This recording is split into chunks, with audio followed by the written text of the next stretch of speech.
Hello everybody, it's Jen. Welcome back to the One Stamp Bonanza series. This is the last card in the first set of cards showcasing the My Favorite Things Somebunny I Love stamp set. Today I'm going to be creating a bedroom scene card, and the paper pad that I'm using is Pink Paisley Bella Rouge to create some really soft, pretty, dreamlike cards. So I hope you guys are enjoying this series. If you are, please let me know by giving this video a thumbs up or writing a comment below to let me know that you would like to see more of these. If you do like them, my goal would be to do this hopefully once a month. And so let's get into making the card here. Sorry, I had to put that on slow motion. It looks a little funny.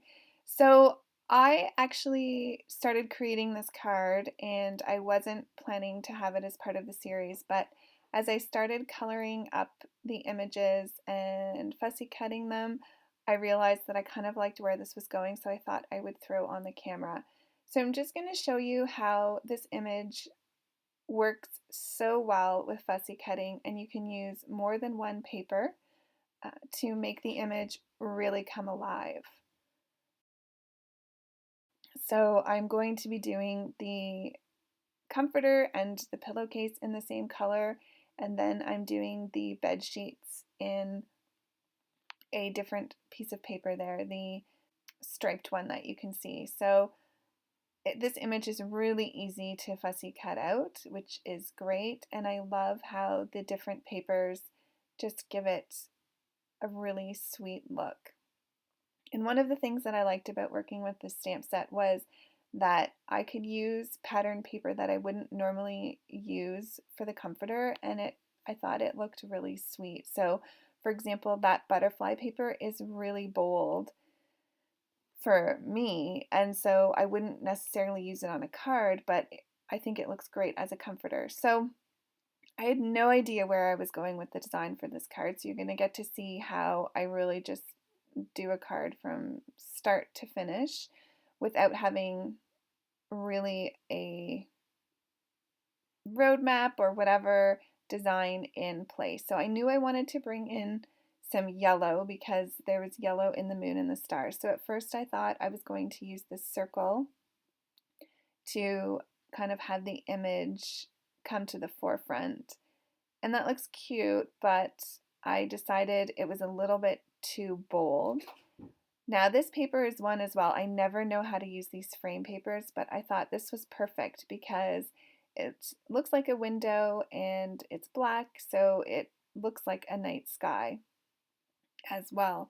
So I decided to put the moon and stars in that little framed window, and then the paper circle just really doesn't work. So then I thought I would use something for the flooring, and I would do a wallpaper background. So I'm going to move that out of the way, and you can see the design is kind of starting to come to life. I do find this beautiful wood grain paper in the paper pad, so I'm going to trim that down and use that for the floor. And then I'm going to bring in that yellow as just a strip behind it. At first I thought maybe I could use that as the wallpaper, but it was absolutely too bold. And then I picked out this paper, which I thought would work as well for wallpaper, but it was too busy. So then I decided to get out my distress inks, and here you'll see this is where I'm putting the strip of yellow to tie in the yellow. And then like I said, I'm going to bring out my distress inks, and I'm just going to do a really soft pink background with the distress ink. And I think that just made the image pop, gave it a bit of color, and made it look super dreamy. So I'm going to use Spun Sugar, and I find doing distress backgrounds much easier on watercolor paper, but I wanted to do this straight on the card base, which is just a regular card base. So it's a little bit challenging to blend, but I knew that I could kind of start in the bottom where the wood grain paper was going to be, and then you wouldn't see the darker splotches. So I've sped this up quite a bit because I did have to work on it, but I am really happy with how the end results turned out. So just really kind of building up the color here and having it fade to a lighter pink and then ultimately a white at the top. And I didn't have to worry about the bottom because I knew that that piece of paper was going to be covering it.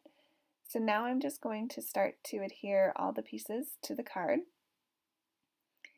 And that wood grain is really light. It's hard to see on camera, but it's really pretty when you see it in person.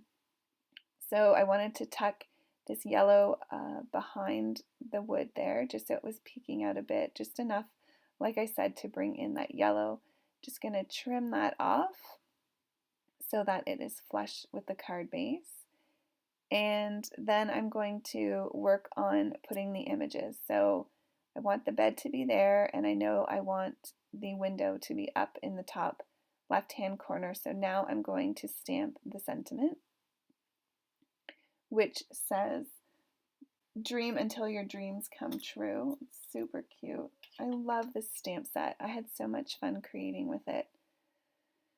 Didn't use my stamping tool. I was a little nervous, but it came out just perfect. And so now I'm going to adhere the images. So I'm using my ATG gun to put the little bunny and the bed down flat to the card, and then I use some foam adhesives for the little bears on either side of the bed. So I think those just look so cute.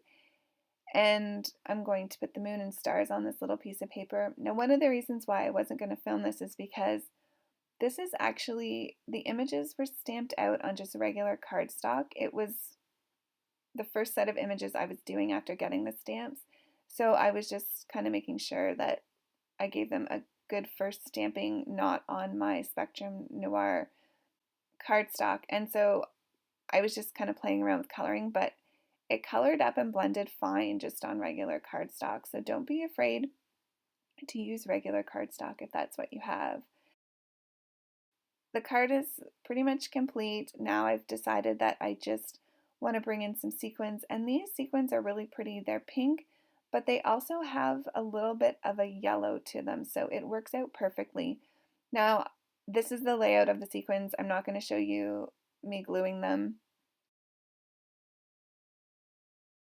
I'm going to use a little bit of Wink of Stella, and then the card's done, and I have some still shots. I actually made 2 cards as well after this one, using the same design but different pattern papers, which is I show that in the last picture here, which is coming up next. So thanks everybody for watching. Have a great day. Bye.